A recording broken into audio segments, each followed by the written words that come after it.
بسم اللہ الرحمن الرحیم۔ حاضرین محترم، کل ہم نے تیمم کے مسائل اور پانی کے مسائل کو سنا تھا۔ اب یہاں سے جو چیزیں بتلائی جا رہی ہے وہ یہ ہے کہ کنویں کے احکام کیا ہے۔ کنویں کا پانی پاک ہے جب تک اس میں کوئی ایسی چیز نہ گرے جس کے گرنے سے پانی ناپاک ہو جائے۔ وہ چیز جس سے کنویں کا پانی ناپاک ہوتا ہے دو قسم کی ہوتی ہے۔ ایک وہ جن کے گرنے سے کل پانی ناپاک ہو جاتا ہے، دوسری وہ جن کے گرنے سے کل پانی ناپاک نہیں ہوتا۔ نمبر چیز یہاں پر بتلا رہے ہیں وہ چیزیں جن کے گرنے سے کنویں کا کل پانی ناپاک ہو جاتا ہے، وہ کیا ہے؟ بتلایا گیا نجاست خواہ تھوڑی ہو یا بہت، خفیف ہو یا غلیظ، مثلا ایک قطرہ شراب کا، پیشاب کا یا خون کا یا ذرہ سا انسان کا فضلہ یا کوئی اور نجاست و ناپاک شے کا گرنا۔ نجاست تھوڑی بھی اگر کنویں میں گری تو پورا کا پورا پانی کیا ہو جاتا ہے؟ ناپاک۔ نمبر دو، بڑے جسم والے جانور، مثلا بکری، آدمی، بڑے جسم والے جاندار، بکری، آدمی وغیرہ کنویں میں گر کر مر جائیں، اگرچہ ان میں سے کوئی بھی پھولا پھٹا نہ ہو، کنواں کیا ہے؟ ناپاک ہو گیا۔ جب جن جانوروں کے اندر خون جاری ہو، خواہ چھوٹے ہو یا مثل چڑیا، چوہے وغیرہ بھی، یا متواسط ہو یعنی مرغی وغیرہ، لیکن آبی نہ ہو، یعنی وہ کنویں میں گر کر پھولے یا پھٹ جائے یا پھولے پھٹے ہوئے گر جائیں، ان سب صورتوں میں پانی ناپاک۔ نمبر چار، مردہ کافر گر جائے، خواہ غسل سے قبل گرے یا بعد، پانی ناپاک۔ مردہ مسلمان جبکہ غسل سے قبل گرے، پانی ناپاک۔ پھر اس کے بعد سور کا، یعنی خواہ مرے نہ مرے، سور گرا تو بتلایا گیا کہ وہ گرا، سور کا بدن مثل یا اس کی کوئی بھی چیز اس پہ گری تو پانی ناپاک۔ نمبر 7 پر بتا رہے ہیں اس جانور کا گر کر زندہ برآمد ہونا جس کا جھوٹا ناپاک یا مشکوک ہے، بشرط ہے کہ اس کا منہ گرتے وقت پانی میں ڈوبا ہو۔ کوئی ایسا جانور گرا جو ناپاک ہے یا مشکوک ہے، جس کا جھوٹا ناپاک اور مشکوک ہے، وہ گرا اور منہ بھی پانی میں ڈوب گیا ساتھ، تو پانی ناپاک ہو گیا۔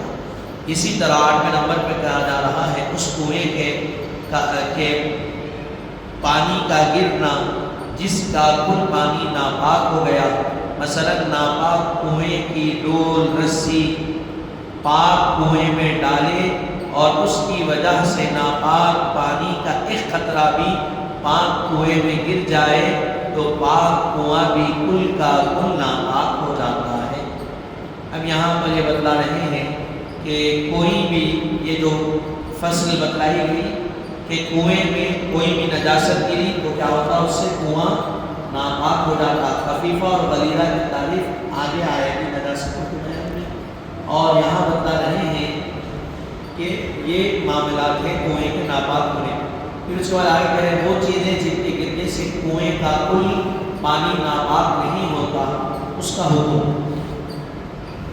چوہا یا چڑیا یا اس کے برابر یا اس سے بڑا مگر بلی سے چھوٹا کوئی جانور کنویں میں گر کر مر جائے یا مر کر گرے لیکن پھولے پھٹے نہیں تو بالکل تو کل پانی ناپاک نہ ہوگا۔ اس صورت میں 20 سے 30 ڈول تک پانی نکال دے، اس سے کنواں پاک ہو جائے گا۔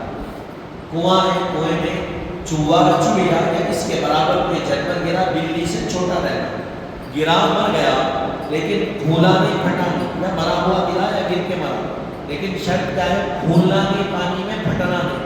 تو وہ جانور کو نکال لینا، 20 یا 30 ڈول پانی نکالنے سے کنواں پاک ہو گئے۔ 20 ڈول نکالنا واجب ہے، کم سے کم کتنے ڈول نکالنا؟ 20 ڈول، زیادہ سے زیادہ مستحب ہے کہ 30 ڈول نکالے جائے۔ نمبر 2، بلی یا کبوتر یا ان کے برابر یا ان سے بڑا مگر بکری سے چھوٹا کوئی جانور کنویں میں گر کر مر جائے یا مرا ہوا گرے لیکن پھولے پھٹے نہیں تو کل پانی ناپاک نہ ہوگا۔ اس صورت میں 40 سے 60 ڈول تک پانی نکالنے سے کنواں پاک ہو جائے۔ کنواں ہے، اس میں کون گرے؟ بلی گری یا کبوتر گرا یا اس سے بڑا لیکن بکری سے چھوٹا۔ اب اس میں جتنے جانور آتے ہیں وہ سب شامل ہیں، گر کے پانی میں مر گئے یا مرے ہوئے گرے لیکن پھولے نہیں پھٹے نہیں، تو کہا گیا وہ پانی کل ناپاک نہیں ہوگا، جانور کو نکال دیں۔ 40 ڈول یا 60 ڈول پانی نکال لینے سے پورا کنواں کیا ہے؟ پاک ہو جائے گا۔ 40 ڈول نکالنا مستحب ہے، 40 ڈول نکالنا پانی واجب ہے، 60 ڈول نکالنا مستحب ہے۔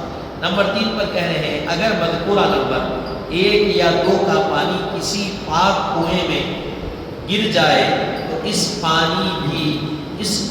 پانی بھی اس قدر نکالنا واجب ہے۔ یہ جو کنواں ہے اس کا پانی جو رسی سے سیدھے دوسرے کنویں میں ڈال دیے، وہ ڈول اور رسی لے جاتے تو جب خطرات کیا ہو گئے وہ کنویں میں مل گئے، تو پھر جو کنویں میں یہ کنویں کا پانی ملا جس میں جانور مرا اور پاک نہیں کیا گیا تو دونوں کو پاک کرنا پڑے گا۔ دونوں سے جو جانور مرا یعنی پہلے میں کیا بتلایا گیا؟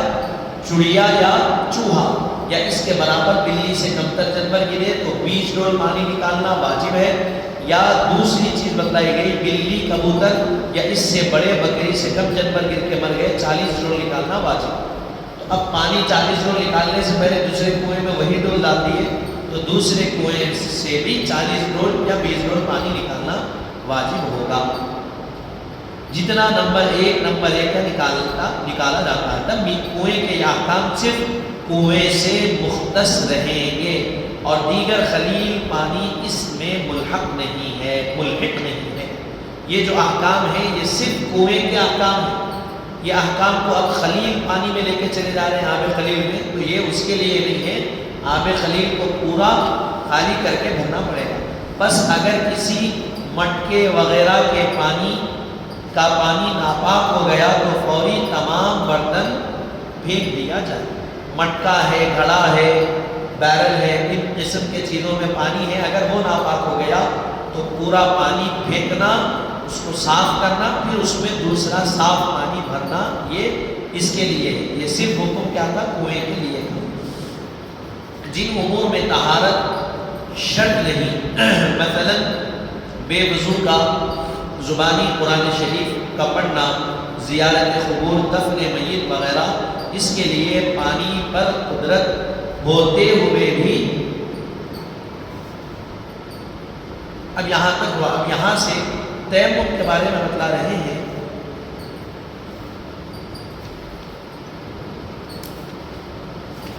کہ تیمم میں جو شرائط ہے، جن امور میں طہارت شرط نہیں، مثلا بے وضو، اس طریقے کا کوئی شخص قرآن پڑھ سکتا ہے زیادہ، اس کے لیے پانی پر قدرت ہوتے ہوئے بھی تیمم کرنا جائز ہے۔ اب یہاں تک جو تھے یہ پانی کے مسائل تھے، وہاں کے چند صفحات ادھر ہے، صفحات کی پرنٹنگ میں گڑبڑی ہے، وہ یہاں بیچ میں پانی کے مسائل آ گئے۔ پھر اب یہاں سے تیمم کے جو مسائل ہے اس کا آغاز ہو رہا۔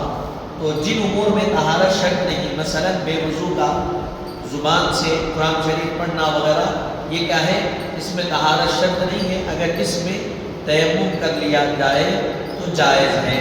جن امور کے لیے وضو کرنا فرض ہے ان کے لیے وضو کا تیمم بھی فرض ہے۔